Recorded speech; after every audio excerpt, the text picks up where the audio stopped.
guys, I am here with Miss Heather Sholl. How are you today? Great. Awesome. Well, we are here at her gym, the Village's gym here in pretty close to the Energy Corridor, right? Is this considered an Energy Corridor? Yeah, Memorial. Awesome. Well, are you from Texas? I am from Texas, yes. Born and raised. Born and raised, yes. I like it. So what made you kind of, well, first of all, we're here at your gym. But off camera, you were telling me you do about 100 other different things. Yes.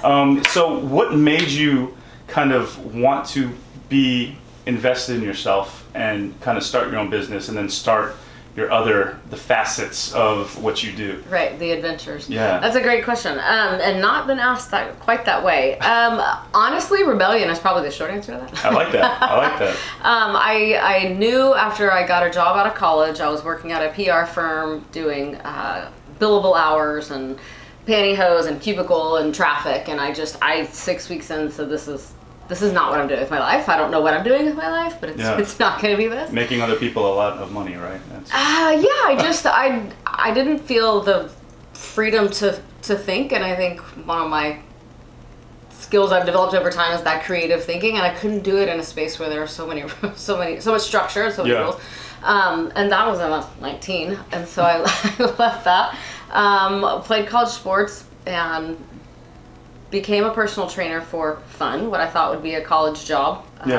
And then somehow turned that into a career after deciding I couldn't do the cubicle thing. I knew I couldn't go back to that. Exactly. And I have one too many ideas a day, and it became really important to me to create something that not only I enjoyed, but that other people enjoyed, and create a business around that. I mean, I'm sort of a workaholic, so I thought, how do I create a space where I can work that benefits other people? And over time, it's been 22 years ago now, but I kind of, when I see a repetition in people, whether it's my clients at the gym or friends or family, continuing to have an issue with something, I think, gosh, there's got to be a way to solve this problem. And what usually speaks to me is when it's a population or people that feel disconnected. Mm-hmm. I think, okay, I know that I'm hearing this over and over.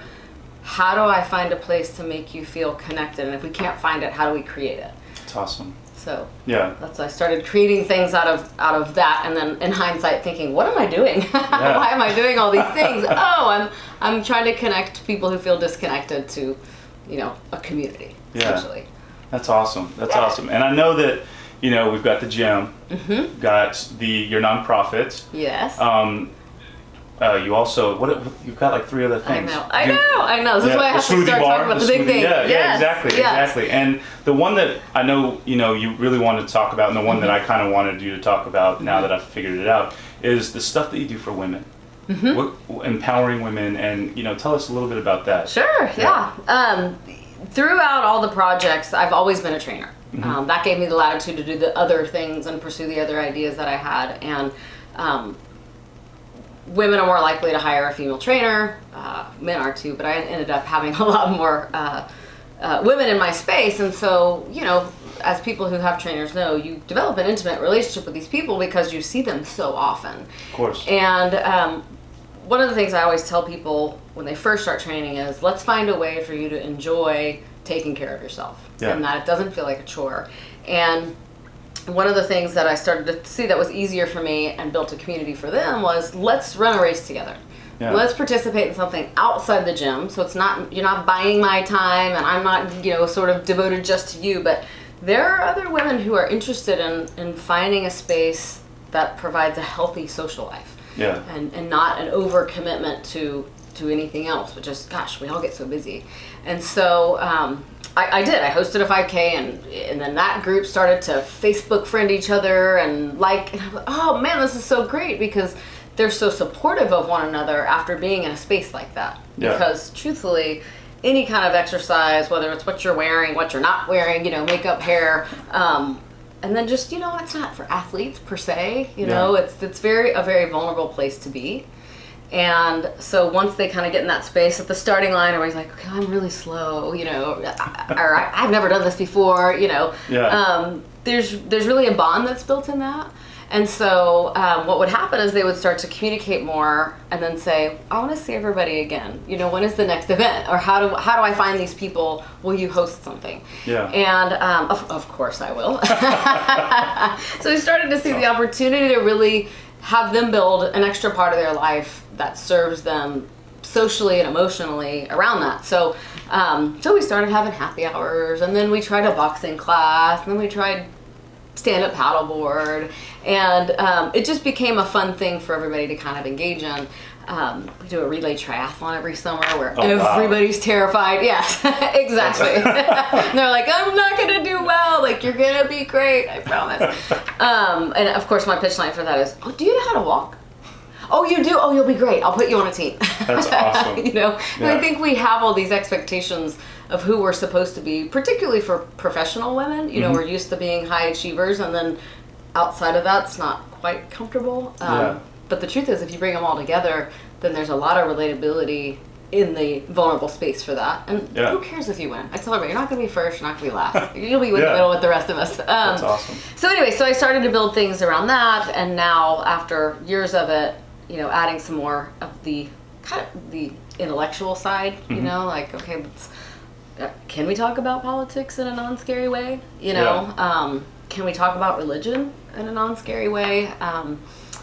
Book club. I mean, it's simple. So I'm starting to expand that because, again, I'm exposed to women one-on-one who I know that they're safe, right? Yeah. But they tend to be fearful of really putting themselves out there. And so, you know, nobody needs to, you don't have, this isn't a Facebook group, you know, let's meet in person. I promise it will be safe. And let's start to build a community around kind of what's lacking out there. This disconnect of like, well, I can remove you on Facebook if I don't like, but how do I avoid you? Or how do I find the people that aren't posting all that stuff? You know, where are my people? So anyway, I feel like I've gotten the opportunity to meet so many amazing women over my career that I see an opportunity to connect those dots, and those dots are people, which I love. And especially with Houston, with the culture and, you know, the melting pot, there is a lot of women in power and a lot of, you know, different types of women from all different ways of life, and that's really cool that, you know, you kind of had that idea, you know, let's connect, because in, you know, I mean, the grand scheme of things, we're all humans, right? I mean, that's a big deal. That's the void, right? I feel like when I see a lot of things that are out there, just, you know, TV, Facebook, all the places that we, you know, the screens that come into our lives, I think, gosh, guys, we have so much more in common than we do different. Exactly. I mean, I don't know, I remember this, like, the biology discussion in middle school where it's like, you know, we're only this much separation from apes or dogs, or, you know, it's like, come on, guys. You know, and again, I am lucky enough to have the opportunity to meet with so many people one-on-one, literally all day, every day, for over 20 years. I'm like, I have to relate to everybody I'm with. It's my job. And so I keep going, God, we got to push these. And it used to be, you need to meet so-and-so, and you need to meet so-and-so. And now it's, all right, that's it. I'm going to take the leap and say, there's a lot of so-and-sos, you know. There truly are. Yeah, so that really want to be connected, especially right now, when I feel like there's this discussion of how to own your own place and how to be individual. And I think that's amazing, but, you know, we can try to understand each other. No, you know, agreed. And it's awesome that, you know, you said a book club where, you know, like, I think book club, I think of like my grandmother meeting with her, you know, other people talking books. And I just finally recently got into a kind of a book club thing. And especially for professional women that do have employees and do have people underneath them, you know, when they're reading a book, I may see the book differently than you.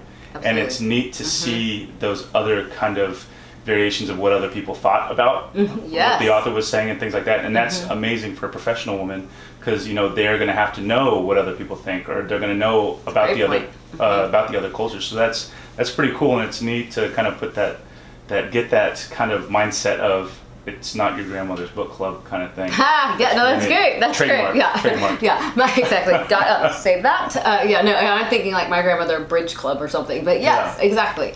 And it's just nice to get outside of your work brain and outside of your mom brain, and just like and again, because I'm in such personal conversations, I have a lot of women who either at the front end of their life, but past college, where do I connect? They don't want to go to happy hour, you know? And then sort of the older version of that is, I'm really tired of networking groups. Yeah. You know? Exactly. And then, so, you know, unfortunately some of the, you know, some people, they get into the petty stuff of like, you know, complaining about this or that. And I always say, this is not against anything, it's for. Yeah. You know, this is like that. this is for connection and for community, and it's not an opportunity to share your grievances. It's, you know, not that you can't, but you know, it's what do we have in common? You know, what is this positive space and where are we headed? And it's such a rewarding space for me to be in, for sure. That's awesome. Somewhat selfish. And you know, you do have so many things going on. You know, not only are you a business owner, not only are you basically an event planner kind of thing, not only, you know, are you a wife, a mother, but you know, you have your own life too. How has it been kind of balancing all that? I mean, has it been hard? Or I mean, like, well, of course it's been hard, but you know, how have you been able to do that? Right. I'm a type A creative, as I've been told recently, which I think is a really great fit. I've always said I'm a free-spirited type A, but I'm good at structure. Probably good at compartmentalizing. And I have to say, my husband is incredibly supportive of all of the crazy, you know. He's wonderful. I mean, he thinks I'm great. I think he's great. And I rely on him a lot to tell me when I'm kind of out of bounds, you know. You know, he'll tell me, listen, we'd rather have you home than not home. I said, well, I know I was on a conference call, but, you know, I was home. And he said, that's not how we need you. You know, we need you to be present in the space. And that actually conversation happened a long time ago, but you know, I rely on my support system to say, hey, I think it's getting a little out of whack over there, you know? And so that constant communication with people who are either supportive of what I'm doing or like-minded. My husband, I can't say he's like-minded, but he sees the vision for most things that I have, and he also can appreciate, No worries. he can also appreciate where I'm headed, you know? And he says, listen, you know, as long as we keep this balance, we can do it. And so I rely a lot on my support system. That's awesome. You know, which is nice. That's awesome. And I've asked this same question to every single woman I've interviewed and talked with. What good advice would you give to a young woman in the Houston area or wherever, you know, wanting to kind of start their own path or wanting to become an entrepreneur or become a big part in the Houston community? You know, what advice would you give them that maybe you wish you would have had? That's a great one. Just never hesitate to ask for help. I think that's something I haven't traditionally had a problem with. I've hired everybody there is to hire if I run into an issue. I would say don't think you have to know everything. Nobody knew anything until they asked or until they learned it, right? And also I think understand what you're good at and what you're not good at. I know when I started out, I literally tried to do everything. And I did a lot of things, but then I realized there's a lot of things I don't need to be doing because it's not really at the top of my skill set. You know, can I build strategy around something? Can I cut bananas? You know, can I demonstrate a bicep curl? You know, and there's a lot of things that I'm capable of, but it doesn't mean that it's the right place for me to be in. And I think when you get bogged down in all of that, you start to lose your vision because you're not doing the things that you're great at. I think we all gravitate towards, you know, what we're good at and what we enjoy. But also just taking advice and knowing who your support system is. And that just because you're a female entrepreneur doesn't mean you can only have mentorship with female entrepreneurs. It's important, but I think knowing gender doesn't determine equality. There's a lot of men in the space who are supportive. There's a lot that aren't, but honestly, I've been, you know, around women who, it's not that they're not helpful, they just don't understand maybe my vision. And chasing down people that don't understand to convince them that your idea or your vision is valid is not helpful to you, because you'll find people. And so just keep going and don't be afraid to ask for help because it's out there. People want to help without any gain, and that's such a refreshing space to be in. That's amazing advice. or come to one of your events, right? Come to your book club. Yeah, what am I doing? Yes, come to the book club. Yeah, but I mean, I think I'm, in a way, an example of that. I would help anybody that asked. Yeah. And I don't think I realized until recently when somebody said, man, you're brave. I'm like, brave?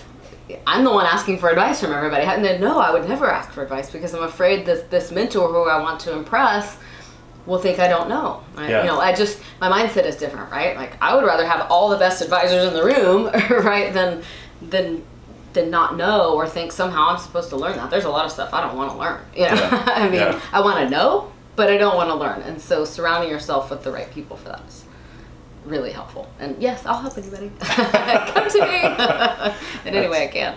That's awesome. Well, thank you so much, Heather, for meeting with me and Yes. you know, telling me a little bit about you and telling everybody about yourself and everything you're doing. How can someone look you up? I mean, would it be better to go on the website for the gym, or would it be better to just follow you on Instagram? What's the best way someone can check out what you're doing and everything you're a part of? Right. Of course you're asking that because it's not quite ready yet. Yeah. HeatherSholl.com coming up. If you want to email me, heather@fbombs.co. And then if you want to see, if you really are interested in coming to an event, something that we're doing, fbombs.co is our website. You can Okay. see everything that's sort of in my passion space there. If you want to go to the gym, yeah. You'll find it there too. That's awesome. That's awesome. Well, again, thank you so much, and more importantly, happy International History Month, and it's Thank you. International Women's Day today. We're pre-recording, so Yes. happy International Women's Day. Thank you. Thank you for being in this space and supporting Oh, of course. this whole female entrepreneurship space. It's really nice. There's so many females in Houston that are doing just awesome things, so it Yes. needs to be shown. Yes, thank you. Shown, of course.